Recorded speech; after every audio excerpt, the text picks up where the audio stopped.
Halo kawan semuanya, balik lagi sama gue Fatih di channel Anti Nyangkut Clubhouse. Ya, jadi pada kali ini kita akan membahas bahasan yang cukup berbeda ya dari konten gue biasanya. Jadi kita akan bahas mengenai pergerakan dari Bitcoin guys ya. Dan pembahasan kita nggak cuma terbatas pada pembahasan analisis teknikal, tetapi di sini kita juga ngebahas data-data yang ada pada Bitcoin sekarang dan juga fundamental yang terbentuk dari Bitcoin ini seperti apa pergerakan bandar atau wealth pause-nya yang ada di market kripto ini guys. Oke, jadi pembahasan pada video kali ini cukup penting ya guys, karena di sini ada salah satu indikator yang mana dia tuh cukup berpengaruh pada pergerakan dari Bitcoin ya. Jadi indikator itu dinamakan dengan hash ribbon ya, yang mana dia tuh menunjukkan harga Bitcoin itu siap meledak atau siap terbang guys ya. Karena di sini merupakan indikator yang cukup akurat ya dan jarang terjadi pada Bitcoin, dan sekalinya terjadi itu tuh memiliki tingkat keakuratan yang tinggi ya. Jadi nama itu hash ribbon. Jadi ini adalah indikator yang diciptakan oleh Charles Edwards ya, dengan menggunakan 30 dan 60 hari rata-rata pergerakan hash Bitcoin untuk menentukan kapan penambang kapitalisasi terjadi, dan ini untuk memperkirakan dasar dari bottom Bitcoin ya. Nah, jadi ini artikelnya artikel bahasa Inggris ya teman-teman, udah gue terjemahin dan udah gue ringkas juga agar kita bisa lebih mudah dalam memahaminya guys. Nah, jadi apa itu hash rate? Buat yang teman-teman belum tahu ya. Nah, jadi hash rate itu adalah merupakan kecepatan penambang ke sebuah hash yang mana itu dikomputasi per detiknya. Ya, jadi semakin baik penambang yang menambang Bitcoin, maka hash rate-nya akan mengalami peningkatan guys ya.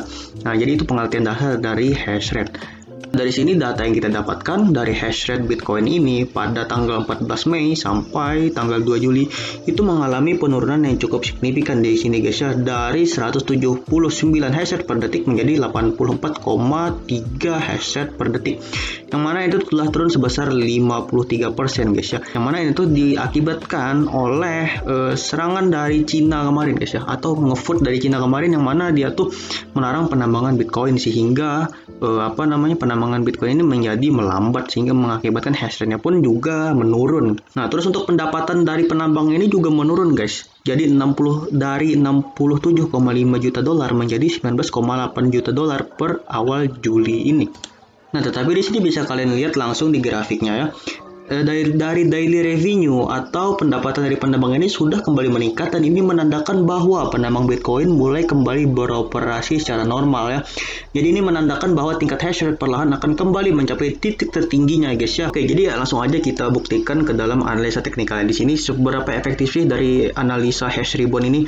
Nah, di sini kalian bisa langsung cek aja di TradingView, ada indikator yang namanya hash ribbon di sini guys ya.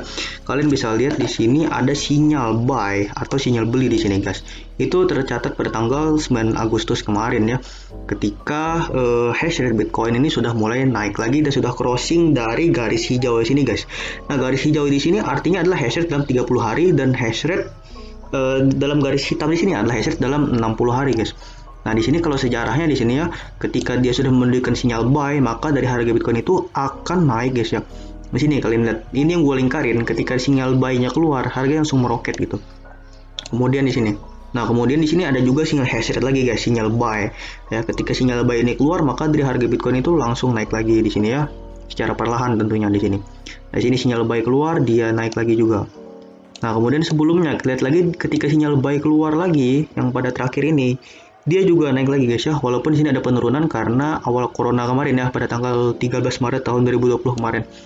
Nah, terus untuk data-data sebelumnya masih belum ada karena memang indikator ini baru diciptakan pada tahun 2019 ya. Jadi bisa dibilang ini tuh merupakan sinyal awal dari penguatan Bitcoin ya guys ya dalam buluran ini. Nah, sedangkan kalau kita lihat dari moving average juga di sini ya, kita pakai Mi 50 dan 200. Di sini sebentar lagi bisa kalian lihat akan terjadi golden cross guys ya. Kurang lebih akan terjadi sekitar 1 sampai 3 hari lagi ya untuk bisa terbentuk dari golden cross. Terus untuk price action-nya sendiri, dari sini Bitcoin juga terbentuk yang namanya engulfing di sini guys ya. Candle engulfing yaitu candle full body yang menutupi candle sebelumnya di sini guys. Nah, pada candle sebelumnya juga ya, di sini pada tanggal 6 Agustus terbentuk candle yang sama, dan kemudian Bitcoin melanjutkan pergerakannya. Jadi harapannya dari Bitcoin di sini target kita masih ada di sekitar 50 ribuan guys ya. Nah, kalau kita lihat pola pada sebelumnya ya. Nah, kalau kita lihat pola sebelumnya yang terbentuk pada Bitcoin ini, dia ada resisten kuat di sini guys ya. Dan kemudian resisten ini menjadi support di sekitaran 44.000. Dan memang benar ternyata di sini Bitcoin ketahan di level ini guys ya. ketahan di level 44.000 ini seperti yang terjadi pada bulan Februari dan awal Februari kemarin ya. Di sini di 2 titik ini dia persis sama guys. Dia juga membentuk candle engulfing di sini ya. Candle engulfing. Oke, jadi selanjutnya kita akan ngebahas mengenai data dari holder BTC guys ya. Jadi di sini holders dengan dana di atas 1 juta dolar ya atau 14 miliar di sini mengalami peningkatan guys ya. Di sini bisa kalian grafiknya di sini rising dominance for $1 million volume. Nah, jadi di sini pembelian Bitcoin dengan nilai di atas 1 juta dolar diduga bukan merupakan dilakukan oleh investor retail atau investor kita-kita ini ya. Tetapi ini tuh dilakukan oleh dari paus atau whale ya. Jadi hanya investor whale yang memiliki kemampuan untuk melakukan pembelian Bitcoin dengan nilai tinggi ya. Nah, terus bagaimana yang terjadi dengan para investor retail ya atau investor kayak kita-kita ini gitu. Jadi di sini memang transaksi kecil kurang dominan ya. Kalau lihat grafik di sini memang terjadi penurunan transaksi di bawah 1 juta dolar di sini guys ya.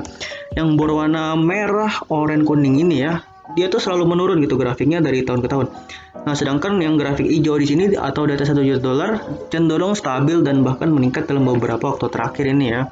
Nah, terus untuk sentimen dari BTC sendiri, sentimen hold atau sentimen untuk tidak menjual Bitcoin itu semakin meningkat gitu guys ya. Di sini rasio perbandingan antara long term holders dan short term holders ya atau holders jangka panjang dan jangka pendek itu lebih banyak holders jangka panjang ya. Di sini sebesar 82% dan holders jangka pendek sebesar 25% di sini guys ya dari holders Bitcoin ini. Nah, jadi ini merupakan angin segar ya dan merupakan berita positif bagi kita investor retail mengenai pergerakan Bitcoin ke depannya ya. Dan harapan kita tentunya ke depannya dari Bitcoin ini harganya akan terus melonjak ya, walaupun dengan time frame atau waktu yang perlahan gitu guys. Oke, jadi itu adalah analisa dari kita mengenai Bitcoin ini guys. Jadi untuk kedepannya dari gua juga rencananya akan lebih sering lagi ya bikin video mengenai update Bitcoin ini. Jadi kalau kalian ada masukan saran buat gua silakan tulis di kolom komentar ya. Jadi see you di next video.